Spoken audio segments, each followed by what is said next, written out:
يا مساء الخير اخواتي بقى. قبل ما نبدا الحلقه ما تنسوش كده تصلوا على النبي. الوقت اتطلب مني 2 ميلك تشيك شوكولاته، حاجه كده عظمه. تعالى ما نتعلمهم في البيت ونشوف اسهل طريقه ممكن نعملها ازاي.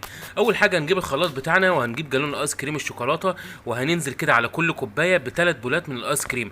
احنا كده دلوقتي حطينا 6 بولات ايس كريم شوكولاته، وممكن 5 بولات برضو.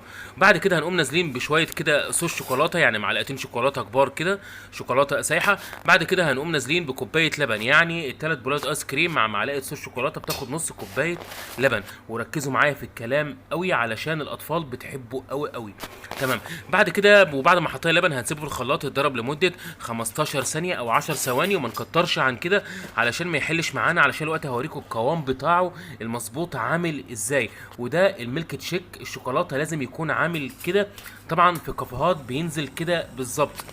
بعد كده هنقوم نازلين بالكوبايتين وهنحط بقى صوص شوكولاته كده الجرنش.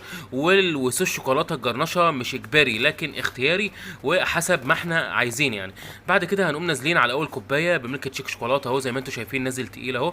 وهننزل بالتانيه. اهم حاجه القوام المظبوط طالع كده قدامكم، يعني هو ده القوام بتاع الميلك تشيك شوكولاته، ما يكونش تقيل قوي وما يكونش خفيف قوي، علشان يدينا الطعم والنكهه بتاعه الميلك تشيك شوكولاته. حاجه كده عظمه. ده طبعا في الكافيهات بيتطلب ب50 و60 جنيه، في البيت مش هيكلفنا 15 جنيه على بعض يعني. ولحبايبنا بقى ولاطفالنا ولاصحابنا نقدر نشربه ونستمتع كده بمنتهى البساطه. نجرنش كده من فوق الوش بشويه صوص شوكولاته. وما تنسوش كده بقى اللي ما اشتركش في القناه يشتركوا بسرعه، وما تنسوش اللايك والشير.